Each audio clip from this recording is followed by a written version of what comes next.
28장부터 33장까지는 6가지 화재앙 심판이 선언이 나오는데 지금까지 5번은 남유다를 향해 선포되었습니다.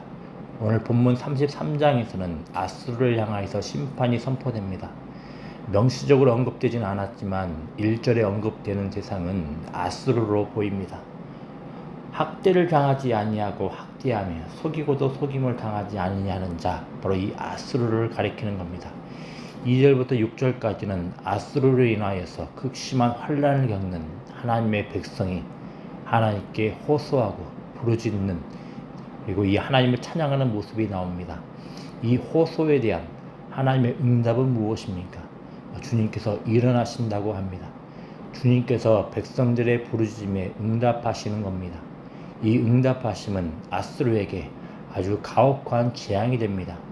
4절에 언급되는 대로 아수르는 사람들에 의하여서 철저히 노략당한다고 하는데, 이 노략을 하는 사람들은 마치 황충의 때 메뚜기와 같다고 말을 하고 있습니다. 당대 고대 중동 사람들에게 가혹한 재앙이라 할 수 있는 이들 곤충들의 공격은 이들이 지나가는 길이 완전히 초토화된다는 것을 통해서 우리가 살펴볼 수 있을 겁니다. 아수르는 재앙의 날에 완전히 황폐해야 되는 겁니다. 아수르에게 이 화재앙은 극심한 두려움으로 다가올 겁니다. 그렇지만 주의 백성 편에서는 이 아수르에 대한 재앙이 정의와 공의를 충만케 하시는 하나님을 찬양하는 이유가 됨을 보게 됩니다. 아수르에 대한 재앙은 이제 주의 백성에게는 평안으로 다가오는 겁니다. 따라서 이 여호와를 경외하는 것이 주의 백성에게는 보배가 되는 겁니다. 주의 백성들에게 신실하시고 악을 그대로 보고 넘어가지 않으시는 여호와를 경외하는 것이 복된 길인 겁니다. 왜 세상을 보면 악이 득세하고 전혀 이 악이 사라지지 않을 것처럼 보입니다. 하나님 마치 계시지 않는 것처럼 보입니다. 우리가 기도를 한들 기도에 들으시는 것 같지도 않습니다. 그렇지만 하나님은 악으로 인하여서 힘들어하며 부르짖는 주의 백성들의 기도를 분명히 들으신다는 사실을 믿으시기 바랍니다. 여러분, 여호와를 경외하는 것이 헛되지 않음을 하나님께서 분명하게 보여주실 것입니다. 따라서 악이 득세하고 그리고 죄악으로 인하여서 고통이 가득한 이 세상 가운데에서 주의 백성들은 포기하지 않고 낙마하지 않고 주님께 기도해야 할 겁니다. 우리가 기도할 때 하나님께서는 반드시 주님의 때 가운데서 반드시 화가 있을지언정 선포하시며 또 심판하시는 그 말씀대로 반드시 응답을 하실 것입니다. 7절부터 16절에서는 이런 여호와를 의지하지 않고 다른 대상들을 의지하던 이스라엘의 고통을 이야기합니다. 아수르의 침공 앞에서 이스라엘의 용사는 아무런 힘이 되지 못합니다. 이들이 추구하던 자구책들은 위기의 때에 아무런 쓸모가 없습니다. 보십시오.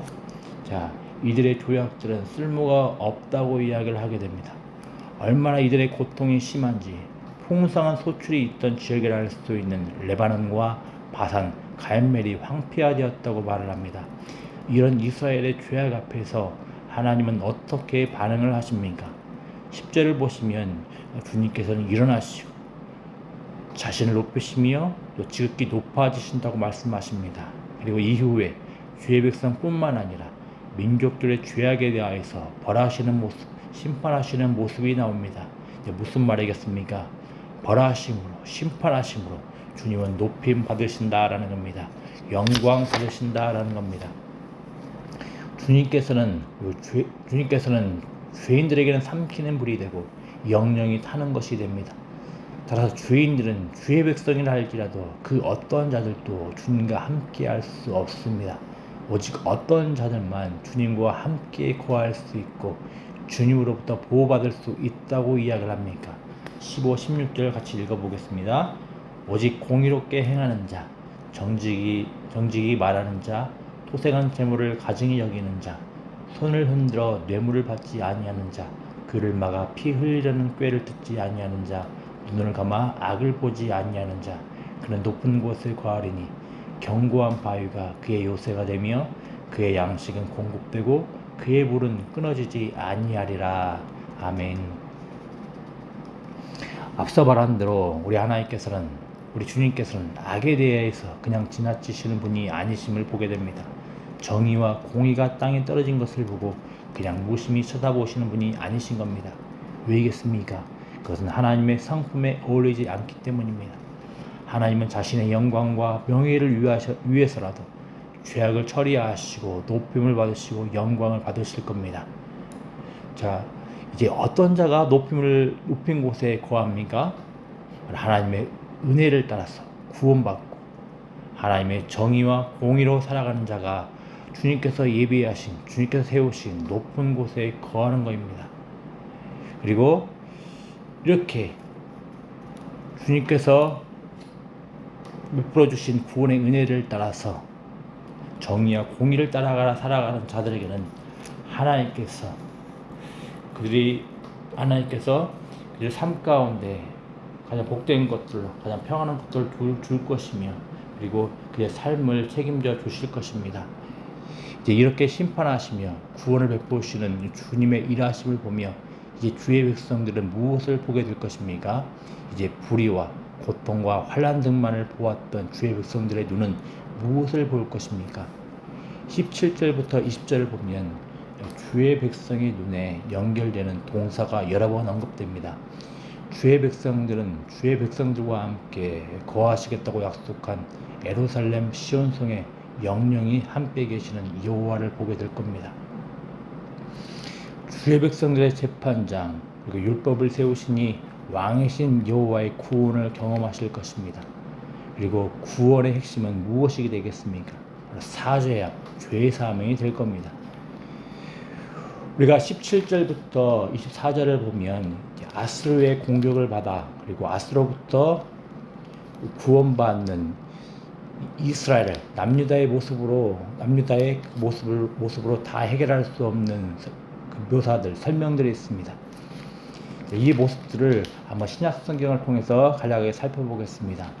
잘 아시는 대로 여호와 하나님께서 육신이 되어 우리 가운데 거하시기 위하여서 내려오셨다고 말씀을 하고 있습니다. 이 하나님께서, 이 여호와께서 죄악으로 가득한 예루살렘 성에 또 입성하신다고 말씀을 하고 있습니다. 무슨 말이겠습니까? 하나님께서, 이 여호와께서 이 여호와를 무시하고 대적하던 예루살렘 성에 왕으로서 귀환을 하신 겁니다. 그런데 이 왕으로서 귀환하신 하나님께서 왕의심을 드러내신 사건이 무엇입니까? 바로 십자가를 지신 사건입니다. 십자가를 지심으로 인하여서 바로 주의 백성 시온 예루살렘 성을 완전히 회복시켰으며, 그리고 하나님께서 영원히 함께 하시는 복된 성으로 만드셨습니다. 이어서 우리가 요한계시록을 보게 되면 21장을 보게 되면 새 하늘과 새 땅이 나오게 되고 또 새 예루살렘 성을 보게 되는데, 1절에 말씀드린 대로 이 새 예루살렘 성은 죄사함 받고 완전한 구원에 들어가게 되는, 영화롭게 되는 주의 백성, 바로 교회를 가리키게 됩니다. 이건 무슨 말이겠습니까? 우리가 오늘 말씀을 통해서 살펴보고 그리고 주의 백성들이 보고 있는 시온성 예루살렘 성은, 하나님의 영광이 거하는 시온성 예루살렘 성은 다른 것이 아니라 바로 우리 교회임을 가르쳐 준다라는 겁니다. 바로 우리 자신이 된다라는 겁니다. 우리는 지금 이 영화롭게 될 우리 자신들인 시온성 예루살렘을 보고 살아갑니다. 결코 옮겨지지 아니할 장막으로 살아갑니다. 그리고 영영이 뽑히지 아니하는 자들로 살아가며 그 줄이 하나도 끊어지지 아니하는 자로 하나님의 은혜를 따라서 그 구원의 안전한 그 은혜를 따라서 살아가는 것입니다. 말하기는 우리가 그 하나님의 영광이 거하는 그 복되고 복된 시온성 예루살렘 성이라는 것을 기억을 하며 하나님께서 베풀어 주신 복된 은혜, 구원의 은혜를 충만히 누리며 살아갈 수 있는 복된 은혜가 있기를 기도합니다. 더 나아가서 이 하나님의 구원의 은혜를 받은 자로서 하나님의 성품을 따라서 정의와 공의를 따라 살아갈 수 있는 복된 자들 될 수 있도록 우리가 기도하는 은혜가 있기를 기도합니다. 또 이 악의 득세하는 세상 가운데에서 그저 고통과 괴로움으로 인하여서 힘들어하며 살아가지 않고 직접적으로 적극적으로 우리의 모든 문제에 개입하시며 그리고 특별히 모든 죄악들을 처리하시고 높임 받으시고 영광 받으시는 하나님을 향해서 간구할 수 있는 복된 은혜가 있는 광주 영광교회 되기를 기도합니다. 아버지 하나님, 주님의 은혜로 하나님의 영광이 사라져버린 주의 백성들을 구원하시고 주의 백성들로 살아가시게 하심에 참으로 감사를 드립니다. 아버지 하나님, 우리가 바로 하나님의 영광이 거하는 시온성 예루살렘 성임을 기억하며 살아갈 수 있도록 은혜 더하여 주시길 소망합니다. 하나님, 우리가 하나님의 구원의 은혜가 깃든 시온성 예루살렘 성임을 보면서 늘 하나님께서 베풀어 주신 구원의 은혜 감사 감격으로 충만히 살아갈 수 있도록 은혜 더하여 주시길 소망합니다. 또 아버지 하나님, 주님의 구원의 은혜를 받은 자로서 이 땅 가운데에서 하나님의 성품을 따라서 정의와 공의를 따라 살아갈 수 있는 복된 자들 될 수 있도록 은혜를 하여 주시옵시고, 아버지 하나님, 하나님의 성품을 거슬러 이 왕 대신 하나님을 거슬러 아버지 주님 이 땅 가운데 많은 죄악과 악들이 득세할 터이한데 하나님 이것들을 그저 바라보며 살아가지 않게 하시고 우리 하나님께 의지하며 이 하나님께 부르짖으며 하나님께 호소하며 나아갈 수 있는 복된 은혜가 될 수 있도록 은혜 더하여 주시기를 소망합니다. 그래서 모든 죄악들을 처리하시고 영광 받으시며 높임 받으시는 요 하나님을 맛볼 수 있는 복된 우리 광주 영광교회 될 수 있도록 은혜 더하여 주시옵소서. 감사드리며 예수님의 이름으로 기도드리옵나이다. 아멘.